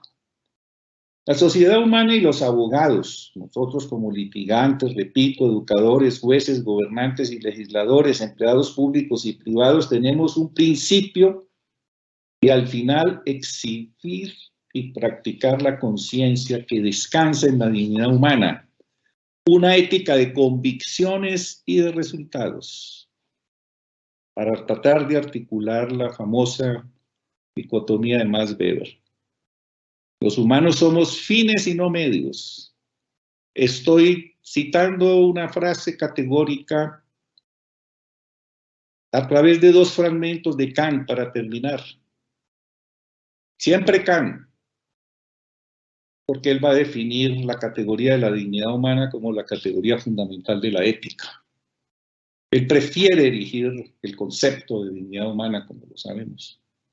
En la metafísica de las costumbres dice que es el reconocimiento de una dignidad en los demás hombres, es decir, de un valor que no tiene ningún precio, ningún equivalente con el que se pueda intercambiar el objeto de estimación. Cada hombre tiene el derecho de exigir el respeto de sus similares, recíprocamente está obligado a él mismo al respeto de los demás. La humanidad en sí misma es una dignidad, qué belleza. De definición, la humanidad es en sí misma una dignidad, porque el hombre, hoy diríamos con el respeto a Kant, el hombre y la mujer no pueden, y la naturaleza no pueden ser tratados por nadie, es decir, como un mero medio, sino que debe ser tratado siempre y al mismo tiempo como un fin. Precisamente en esto consiste su dignidad, su personalidad, gracias a lo cual no solo se eleva por encima de todos los demás seres de la naturaleza, que no son hombres humanos, decimos hoy, destinados por esto a servirle de instrumento, sino que se eleva también por encima de todas las cosas. Es decir, lo humano no se puede vender por ningún precio. Palabras de Kant, no de Carlos Marx. Está obligado a reconocer prácticamente la dignidad de la humanidad en cada uno de los demás seres humanos. El juez, el fiscal que acusa al criminal o al reo que está, o a la persona que simplemente está en desgracia, debe tener como principio ético rector este imperativo: está ante un ser humano que atraviesa una desgracia y como tal debe asumirlo. Pero este texto de Kant se casa muy bien con su fórmula del imperativo categórico en la fundamentación de la metafísica de las costumbres, donde dice, porque todos repetimos, obra de tal modo que uses la humanidad tanto en tu persona como en la persona de cualquier otro, siempre al mismo tiempo como fin y nunca solo como medio. Démosle trascendencia a la lección también de Kant. Muchas gracias por la atención.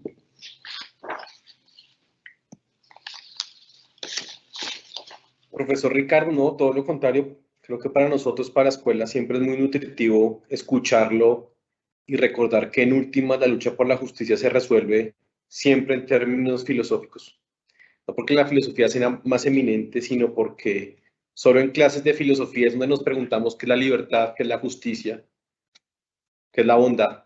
Aquí en el chat han llegado varias preguntas. Yo me voy a tomar la libertad de empezar al revés. Hay una primera pregunta que es para los tres y han llegado preguntas dirigidas a cada uno. Menciono que voy a tomar la libertad de empezar al revés con el ánimo de que la responda primero el profe Ricardo, luego el doctor Arturo y finalmente la doctora Ana. Esta primera pregunta es para los tres y en atención a la intervención pues, de nuestros tres panelistas. Puntualmente el profesor Ricardo y el profesor Arturo usaron ambos ejemplos literarios. En esa medida pregunta, ¿cuál es el papel de la cultura, de la alta cultura, de la amplia cultura, literatura, teatro, artes, en la formación ética de los jueces? Es indispensable la formación literaria. Y toda la historia de la literatura es una historia del derecho, de la transgresión del derecho. Es una historia de las pasiones humanas, es una exploración a la psicología y a la condición humana y a la vida social. Los tipos humanos que construye la literatura son irreemplazables, no son fácilmente desechables, al revés, enriquecen. De manera que propiciar el estudio de las obras literarias, y muy a propósito me gusta traer estos ejemplos literarios. Eso no es original mío, todos los maestros me enseñaron siempre eso en la Facultad de Derecho. Nos ponían a leer Crimen y Castigo, el proceso de Kafka. En fin, el proceso de Kafka debería ser una verdadera Biblia de todos los jueces, de todos los fiscales hoy en el mundo. Deberían conocerlo y manejarlo muy bien. Así contribuiríamos éticamente, bueno, no soy juez, éticamente a la condición humana. Esa es mi glosa. Bueno, como a mí me habían mencionado en segundo lugar, me permito tomar la palabra. Efectivamente, la literatura puede ser un gran aporte para la comprensión del derecho y de hecho existe una rama de las ciencias jurídicas que se llama Derecho y Literatura, con autores como Posner y Nussbaum que la promuevan y explican. En particular, Nussbaum nos habla de la empatía como un elemento que se favorece en el lector a partir de la lectura de los textos.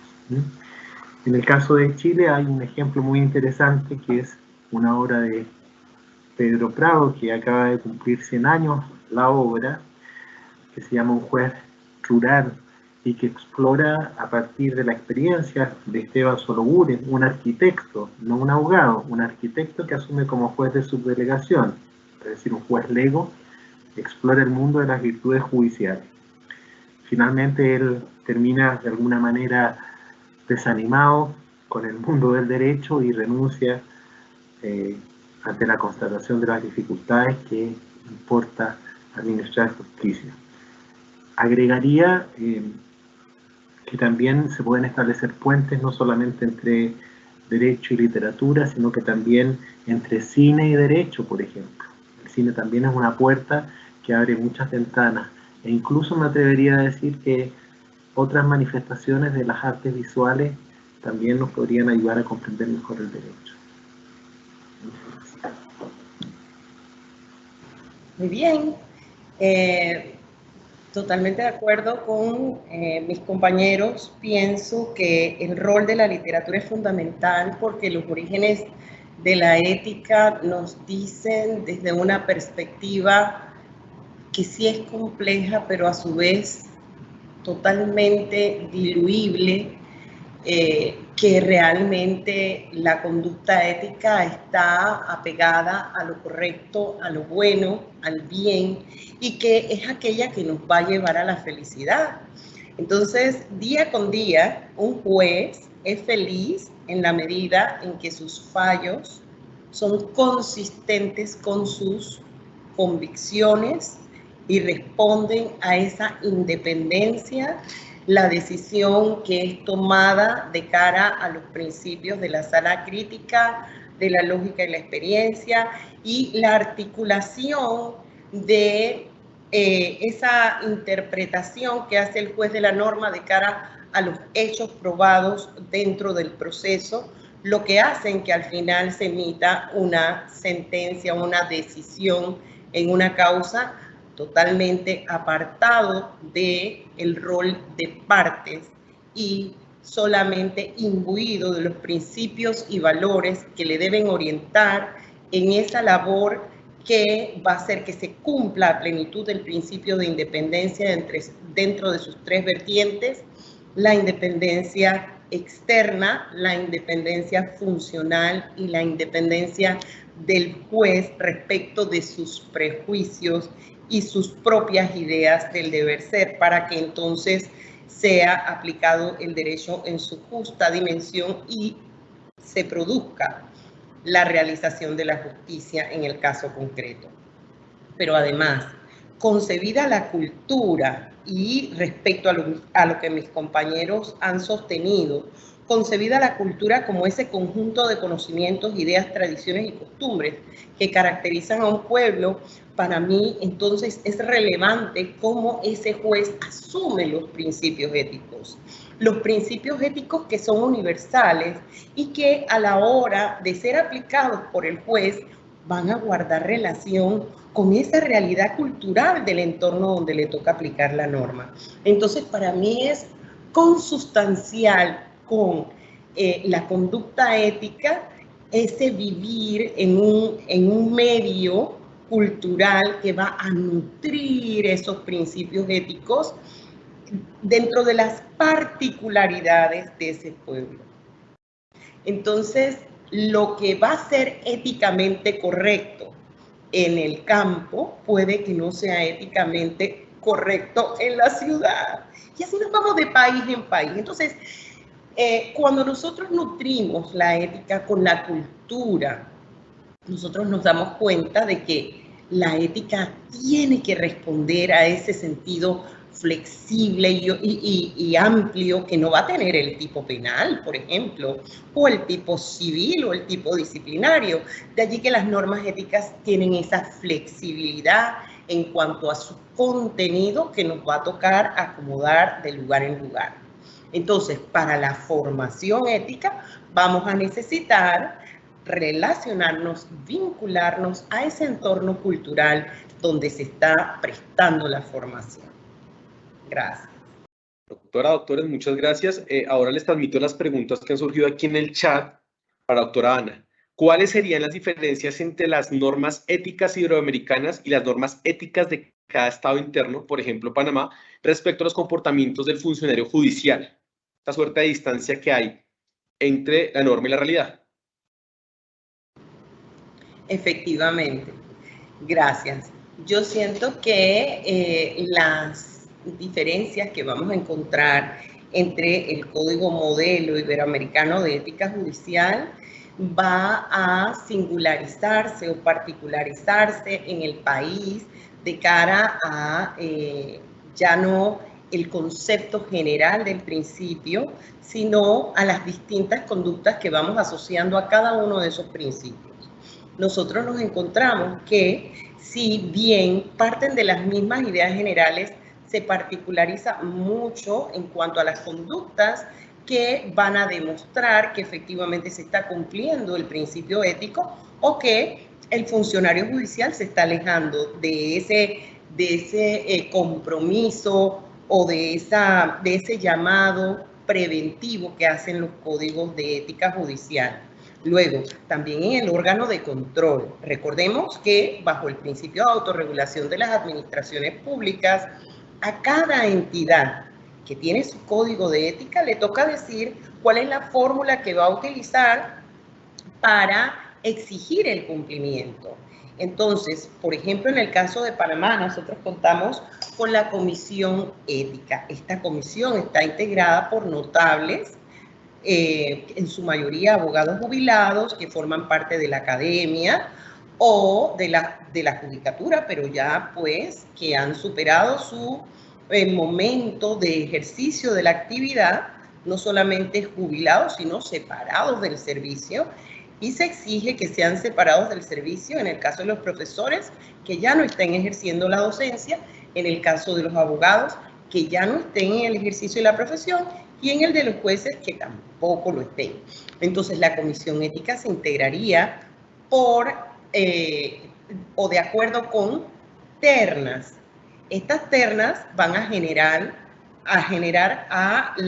el principal designado y también a los suplentes, que serían los otros dos de la lista que mandan. Las universidades más antiguas, las asociaciones de magistrados y jueces y el colegio de abogados.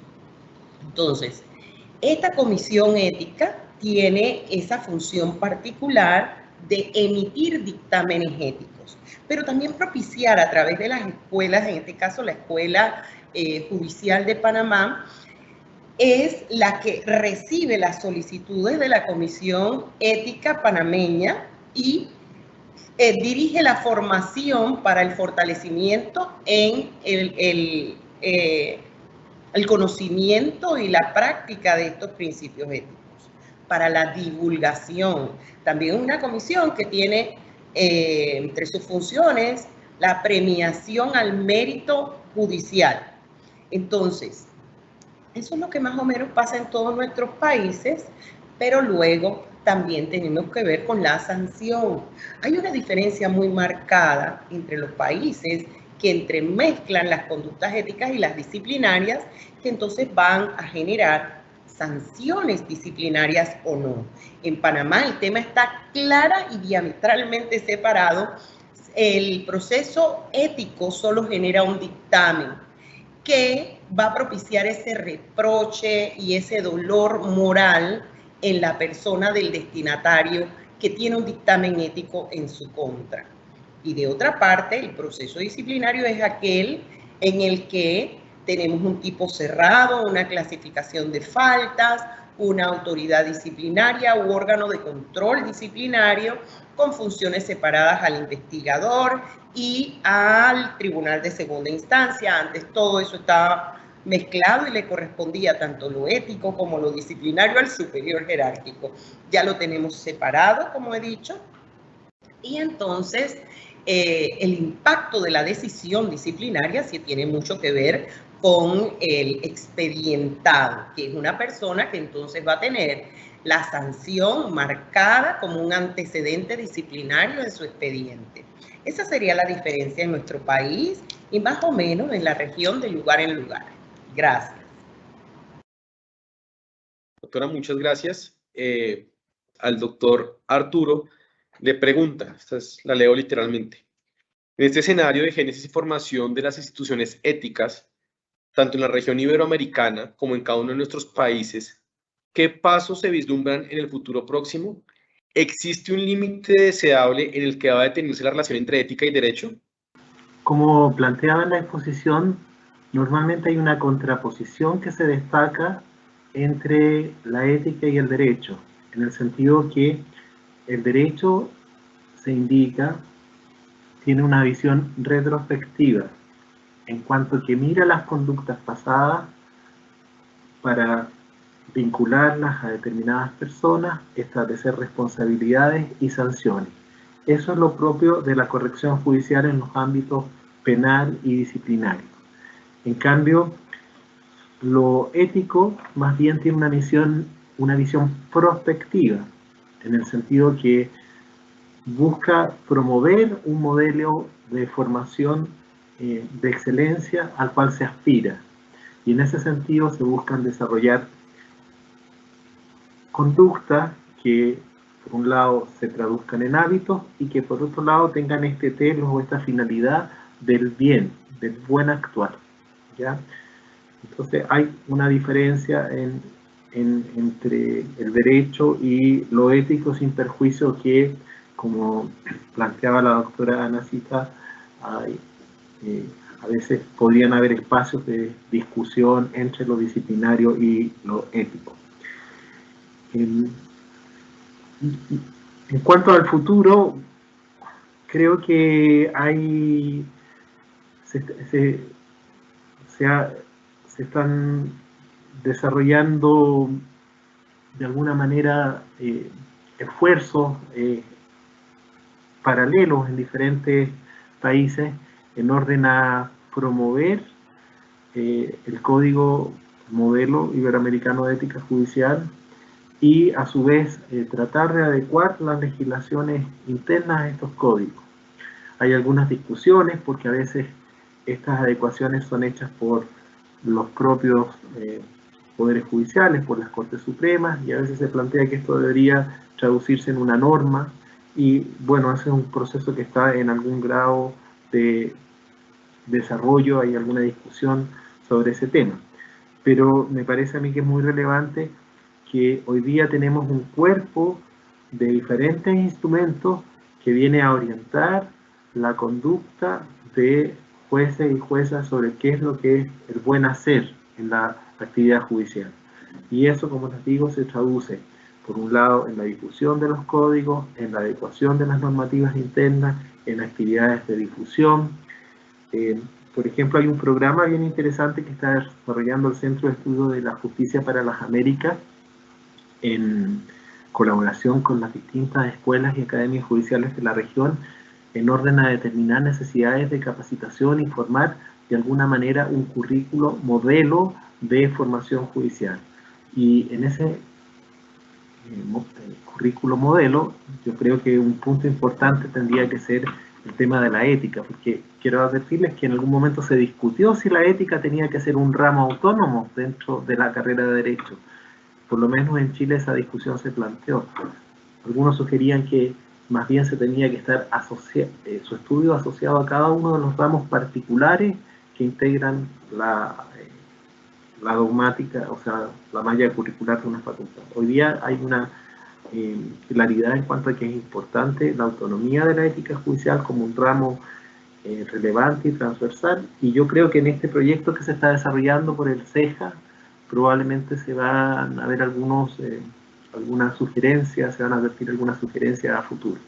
En este momento entiendo que se han recopilado los antecedentes proporcionados por diferentes escuelas judiciales y se está en proceso de construcción de este modelo curricular a futuro. Eso podría comentar.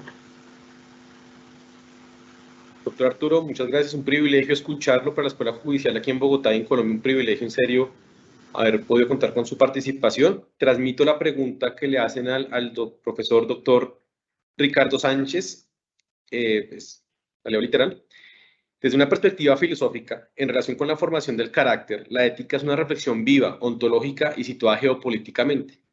En esa medida, ¿qué valor encuentra usted, por ejemplo, a los preceptos del Código de Ética Judicial Iberoamericano?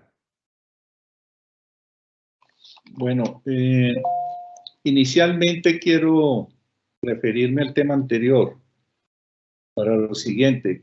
Qué bueno que pudiéramos hacer algún día un tipo de panel de esta naturaleza sobre la relación entre literatura y derecho. Sería muy rico. A mí me gustaría presentar algo que presento comúnmente, que es la breve guía para comprender mejor el derecho y la política a través de una lectura de Antígona, la obra teatral de Sófocles. Para mostrar pues, la importancia que tiene la pregunta y las respuestas que han dado la colega Anacita y el colega Arturo Felipe. Bueno,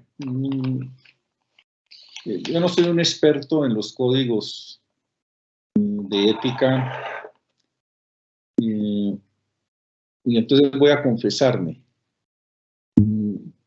Me da mucho miedo las sociedades que acuden permanentemente a la normativización por doquier de las conductas humanas. Para mí el gran código de ética debe ser la Constitución y la Carta de Derechos Humanos, para todas las profesiones y oficios. Ese es el criterio. Dicho esto, para nada quiero subestimar la importancia que se tiene de profundizar la aplicación de la ética en cada una de las ramas de la actividad social, de la actividad política. Pero, por ejemplo, yo me hago oyendo, por eso agradecí tanto las lecciones de Anacita y Arturo Felipe, que el principio de la ética, los primeros de la independencia de la justicia, pues ese es el primado de la República, es el primado de la Constitución, es un valor supremo de la Carta Política. Y no le vería pertinencia lógica, con todo respeto, con toda humildad, trasladar eso a un código de ética. Es decir, eso está, lo que no es que es darle vida a la Constitución en la cultura cotidiana. Ese ejemplo me ha impactado mucho. Yo desconozco, vuelvo y repito, ese tema. Sé que, por ejemplo, el código de ética de los médicos sí ha sido muy útil en un sentido práctico, porque hay cosas que el derecho no puede, ni la Constitución, resolver, que son los asuntos de conciencia. El caso de la ética médica es un asunto de la conciencia. Eso me da más fuerza para el desplazamiento conceptual que propongo de la ética, formación del carácter, pero en tanto sea conciencia. ¿Sí? Porque ellos necesitan ese tipo de resolución muy científica, aplicada a valores que se consideran una definición de la ética para decisiones de fondo sobre la vida y la muerte, sobre si estuvo bien el procedimiento, si no estuvo, que son los grandes debates éticos que se aplican, la eutanasia, el aborto, en fin, tanto caso. Esa es la glosa que tendría para la pregunta. A los panelistas, muchas gracias. En efecto, en una sociedad en la que hay mucha moralina y poca ética, iniciar un poco de manera irruptiva la reflexión sobre ética en la justicia, pues nos tiene que provocar volver sobre las bases fundamentales de la formación de Occidente, y esto no es una reflexión dirigida, sino o esencialmente dirigida a la defensa del Estado de Derecho y los principios republicanos de separación de poderes. En últimas, la ética judicial es una disciplina fundamental, esencial en la actividad judicial, sobre todo esencialmente para la defensa de la Constitución política, nuestras constituciones políticas, en nuestra región tan convulsa. Le cedo la palabra entonces a nuestra directora, la doctora María Lucero Novoa, con el ánimo de que dé fin a la actividad. Muchas gracias, complacida, encantada con esta disertación, con estos exquisitos y muy curtidos profesores, conferencistas en esta y otras materias que tienen que ver con la academia, con la formación judicial, con la formación universitaria. Así que mi agradecimiento infinito a la doctora Anacita Rowe, directora de la Escuela Judicial de España, por supuesto al doctor Arturo Felipe Onfray y al profesor Ricardo Sánchez Ángel. La verdad, para mí es un honor, es un orgullo poderlos escuchar, tenerlos hoy aquí y desde y a través de la virtualidad desde Panamá, desde Chile y desde Bogotá, Colombia, poder oír estas charlas, estas disertaciones de un tema que importa mucho, que interesa mucho a la actividad judicial. Y yo quiero resaltar lo que ustedes han dicho en el día de hoy en torno a esa relación viva, ontológica que hablaba el profesor Sánchez, y que no es tanto del saber, sino más bien de lo propio, el deber del ser para el hacer. Como ustedes lo decían, la ética para mí no es el contenido normativo de unos principios que si bien están en el Código Iberoamericano de Ética Judicial, con fundamento en los principios de Bangalore, pero yo creo que nuestro norte, nuestra verdadera practicidad de la ética es el cumplimiento de los deberes que nos son asignados y que para todos, como ciudadanos o como servidores públicos o de la rama judicial, está la Constitución y la ley, por supuesto. Ese yo pienso que debe ser nuestro norte.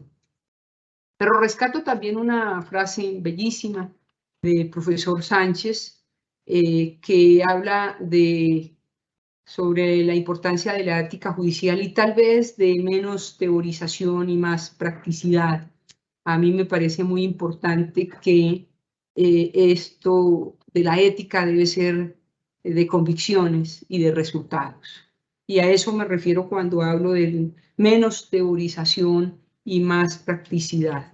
Y este mundo, hoy hacemos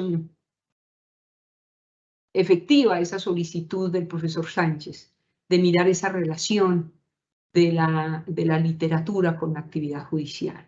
Y ustedes mencionaban, el profesor Arturo mencionaba a Richard Posner y a Martha Nussbaum, ambos que tratan este tema de manera tan bonita, tan práctica, tan de los hábitos cotidianos que al fin de cuentas es lo que es la ética. En un capítulo de un libro, recuerdo tanto, de Martha Nussbaum sobre la justicia poética, ella sí que hace énfasis en la necesidad de que los jueces y las juezas estudien literatura, porque no hay tal vez ningún servidor más judicial al que se le exija tanto como a los jueces de la República, porque pues son los garantes de los derechos de las personas. Y es bien importante manifestar que no solo hay que mirar el texto, sino el contexto en que se desarrollan los hechos, y ahí es donde Martha Nussbaum hace énfasis en la importancia que los jueces conozcan la literatura porque va a ser una herramienta, una ayuda, una guía para poder contribuir a dictar un fallo justo, que es lo que finalmente solicitan los usuarios de la justicia.